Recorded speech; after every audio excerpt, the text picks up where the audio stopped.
there are many nuances, like this definition, classical definition of social entrepreneurship. I was showing you that it really doesn't hold. So that is what I explained in the last class. Did you get it?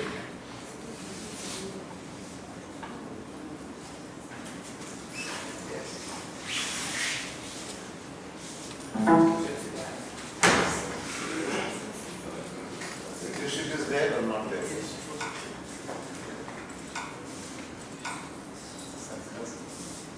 Yeah, okay.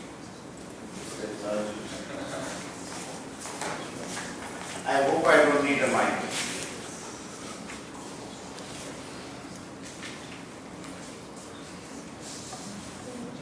Yeah, this is all right.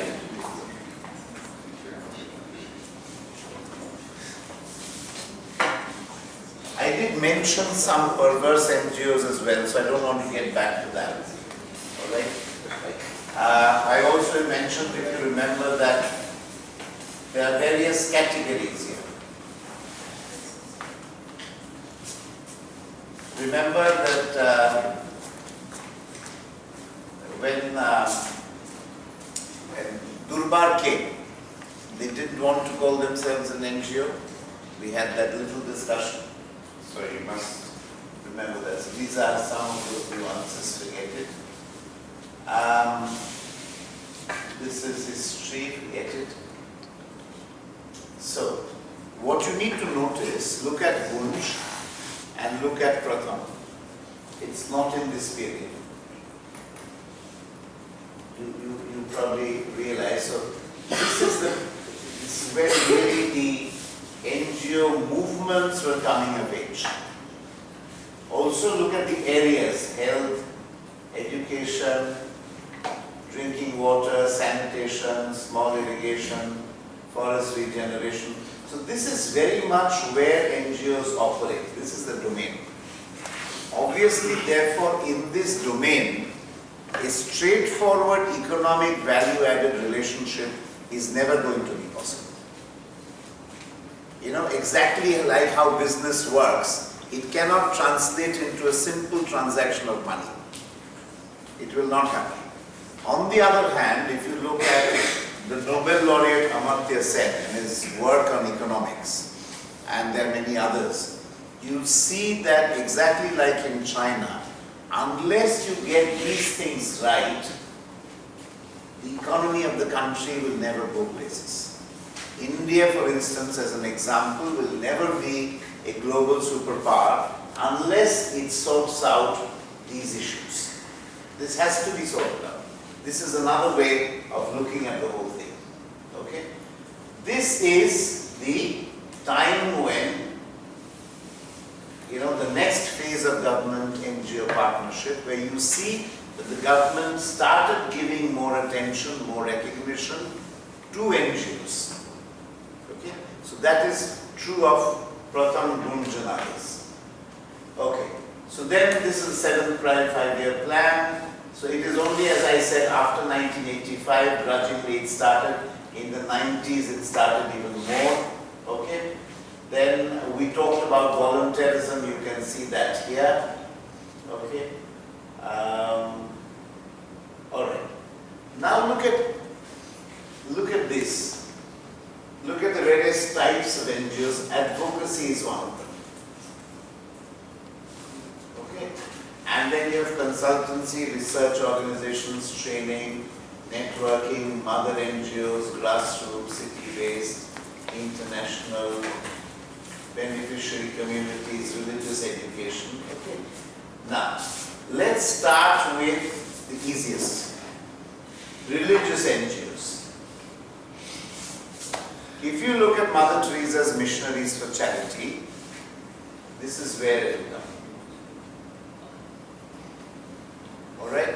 Or when you get the Ramakrishna Mission coming to you later on, they will come. You know, it's a religious NGO. Remember that they are the oldest form of NGOs you will find anywhere. Because they were once upon a time the people who held society together. That was one important function of religion, to hold society together. So the oldest form of social movement really was here. And even today, temple trusts in India have hoards of money. That is why government has insisted that in many cases they have been made into trusts, so that there is a greater accountability and a greater transparency of what's happening. Also, you will notice that when government nowadays, there is distrust of two kinds of NGOs in India. One is of religious NGOs, particularly in the Northeast, because there is belief that they are converting people from one religion to another, sometimes to coercive means. There's also the issue of terrorism, because when money flows in from one particular group of countries, they come to religious NGOs. Part of this also gets into the terror network. So that is another reason why religious NGOs can be very suspect. This phrase we have used frequently now, self-help groups. You've heard that quite frequently from the many NGOs who came. Okay? Now, international organizations we haven't really met because we deliberately stayed away. Here is one example. Oxfam is another. If we had approached them, they would have loved to come, but we haven't really asked them. These are the national organizations. So you met one, you met CRI, but you didn't meet Prof, you did a case of Prof. So these are organizations that started off locally, like Prof started off in the slums of Mumbai, but made a replicable model that went across the country. Same for Concern India, same for CRI. There are, of course, typically city-based organizations. Touch World for You is a city-based organization. Although they are inspiring many others across the country, still the prison reform model or the prison whatever model that they are doing is restricted very much as a success story of the city of Kolkata. Okay? Then there are grassroots organizations, and quite a few of the organizations that you've met are actually working at the grassroots. They are very much there. Then mother NGOs, again CRI is a mother NGO, because CRI does what? Apart from work that it does itself, it funds other NGOs and it trains and does capacity building for other NGOs. Then you have networking organizations, and quite a few of NGOs actually survive by doing very good networking. They don't work only on their own. When you meet Sasha, you will also realize that Sasha does a lot of networking among artisans. Networking is a very, very important part of the work of any NGO, because they realize that very often they are local.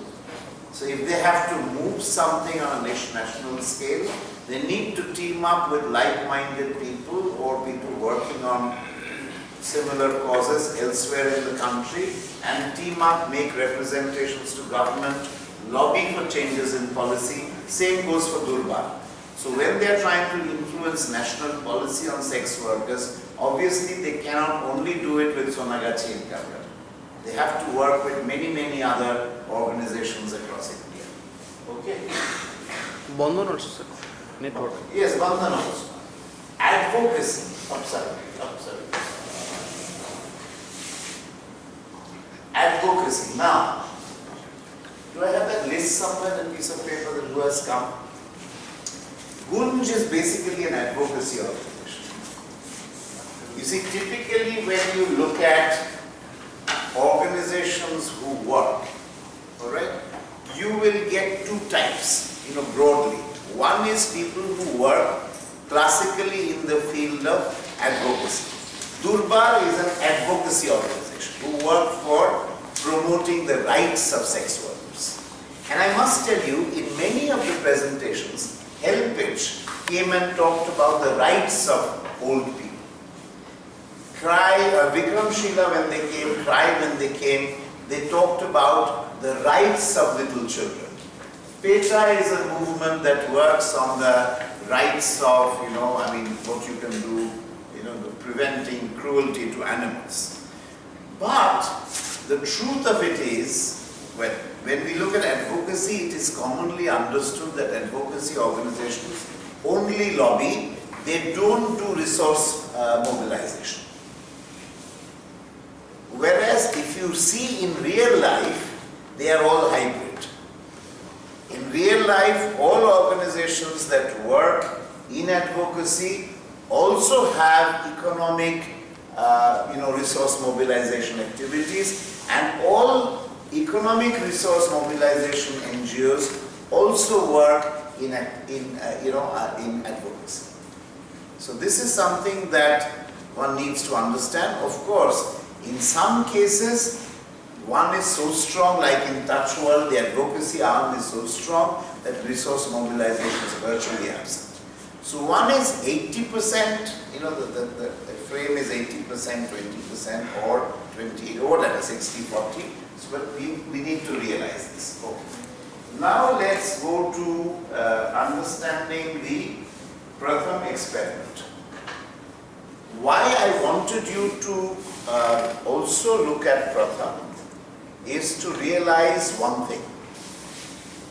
If you've done that case on Pratham, where was the group? Just raise your hands. Yeah, you were in the group, right?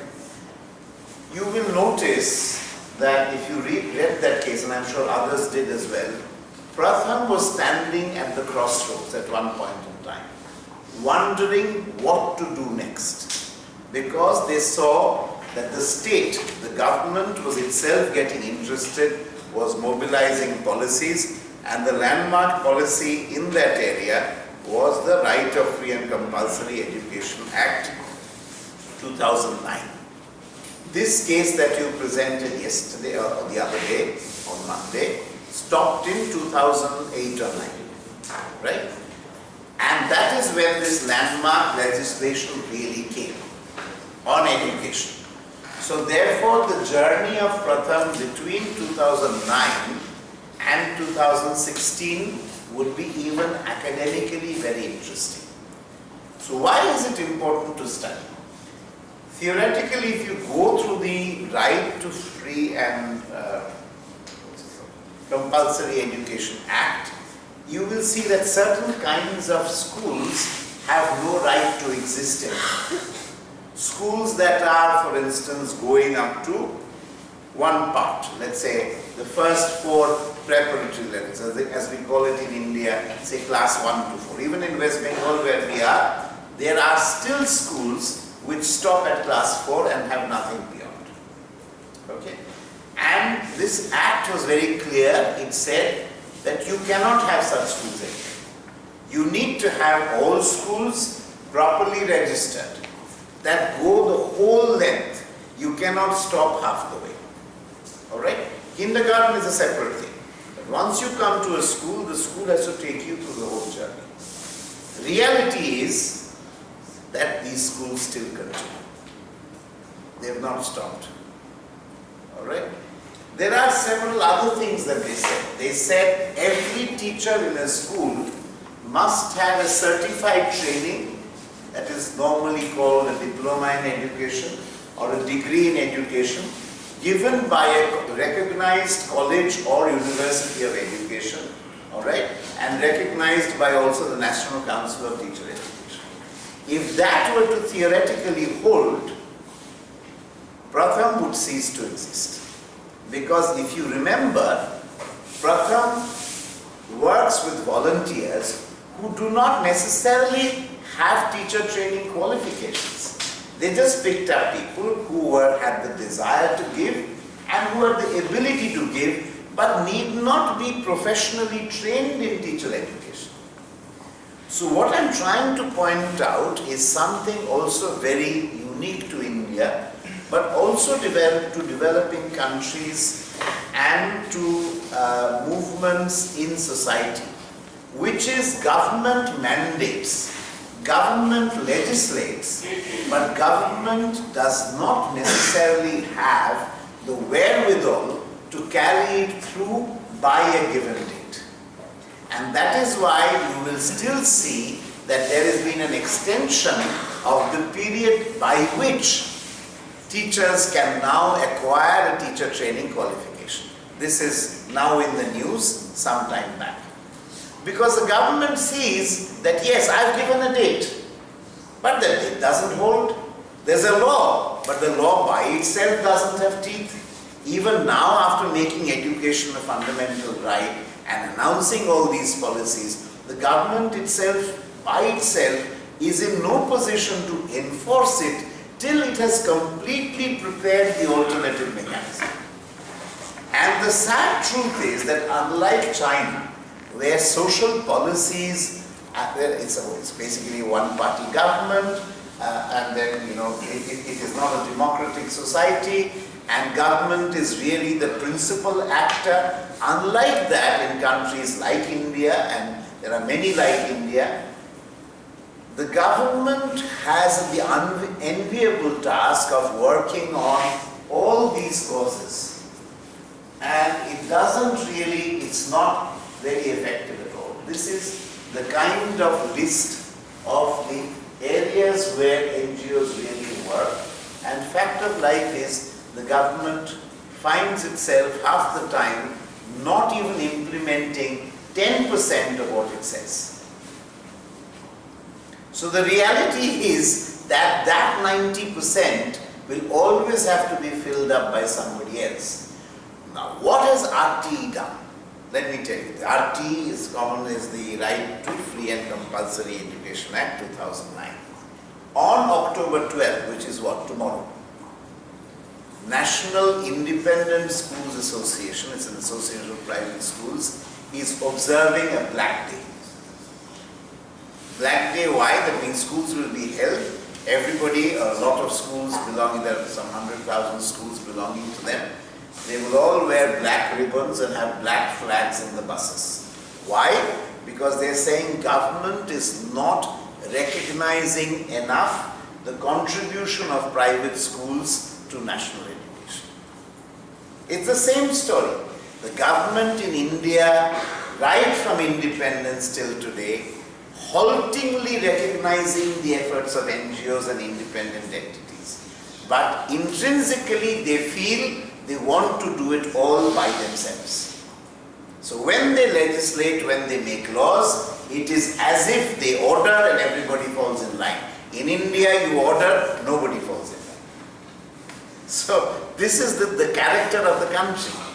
So inevitably, what you announce and what you legislate and what happens on the ground are two very different things. As a result of which, government grudgingly recognizes the efforts of NGOs. But the truth is, in India, government will never be able to function without NGOs.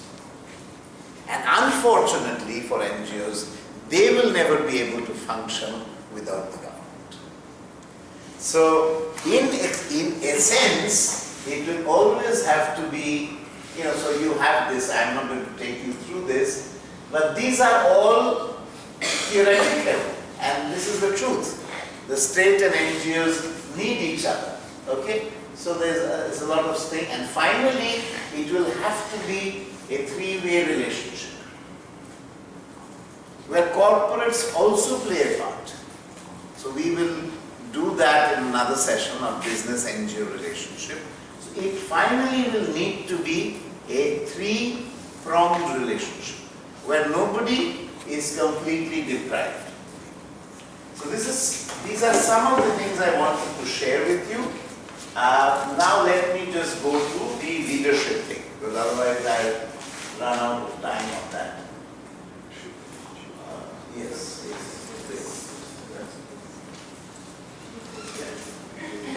So we were saying, yes, this is where we were. And we didn't really go through it. We were talking about differences between, in the last class, between NGO leaders and NGO managers, and between corporate leaders and corporate managers, and the concept of leadership and management in both the areas. So I don't want to go into it. Now, what is usually the background of a corporate leader? you are in business school, so this is an easy question. What is the background, experience, credentials of a corporate leader?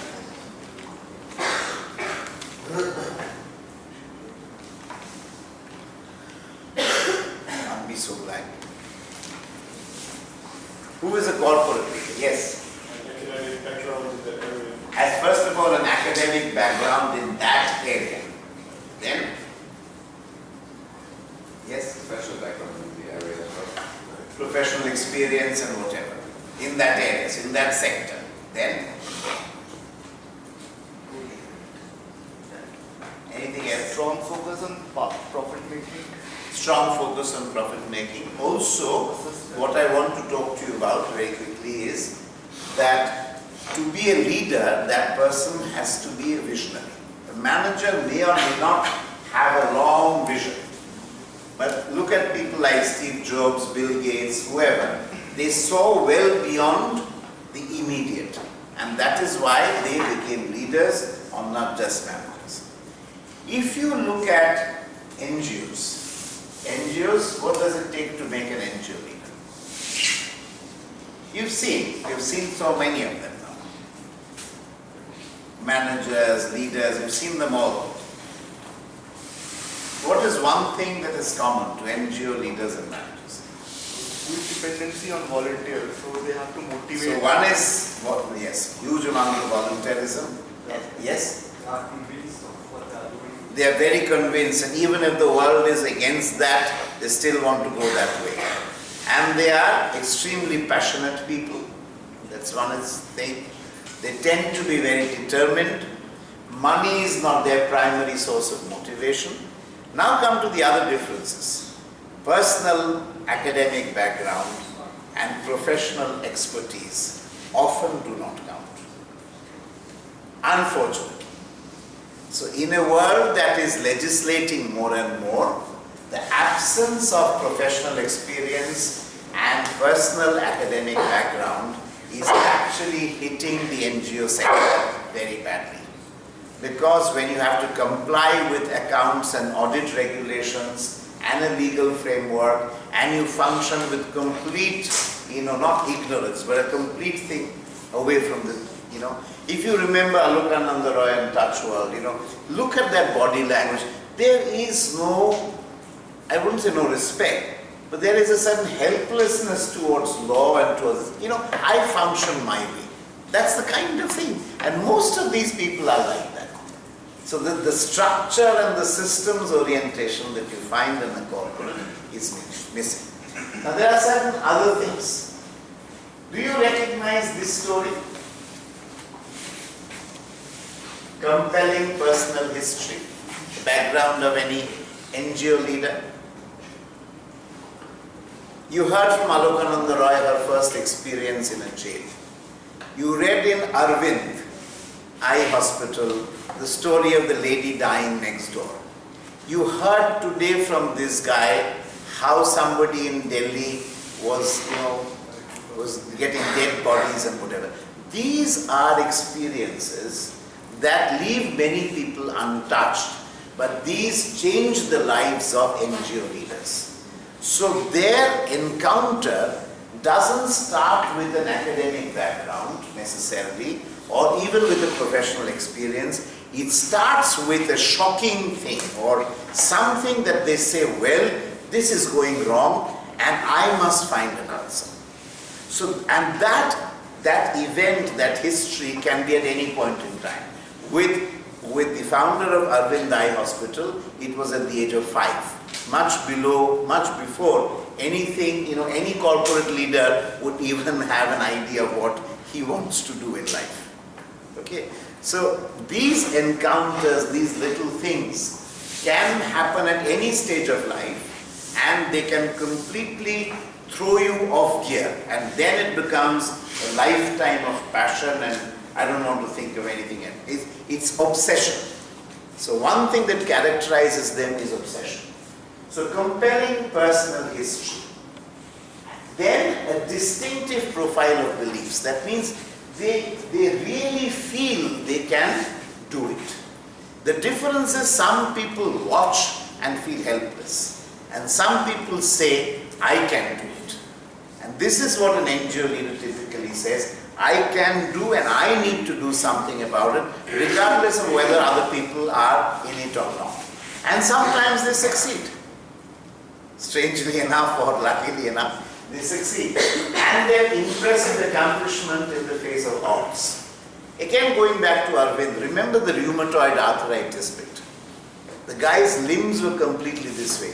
He was an obstetrician and he changed his life, became an eye surgeon, and even with those deformed limbs, he performed hundreds of thousands of successful operations and inspired 30 members of his family to join him in what became a movement that created the largest eye care network in the world. So it's impressive accomplishments in the face of odds. It's a new kind of leadership. So in the NGO world, and you see that, you see the profile of the manager and the profile of the leader.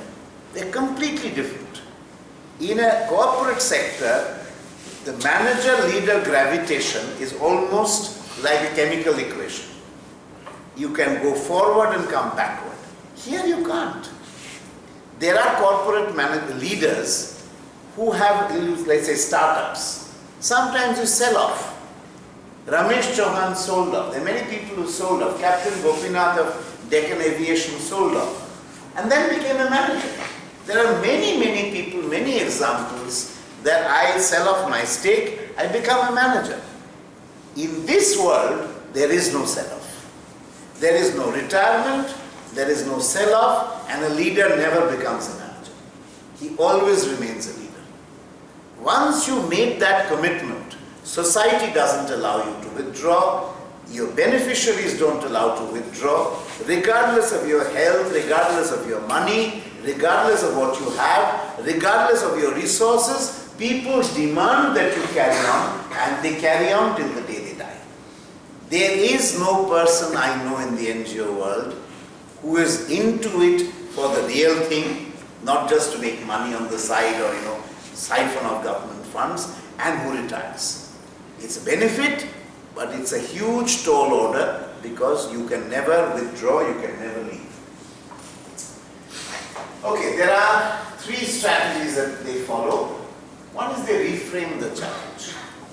Again, look at Devi Shetty and how he reframed it. There is a challenge. So many heart care patients, so many this. How do I rethink it? How do I reframe it? But all of them, they adhere to a sense of obligation and they discern measures of success. So therefore, these are some of the things that they do. So there's work on that. Look at typologies of NGO leaders.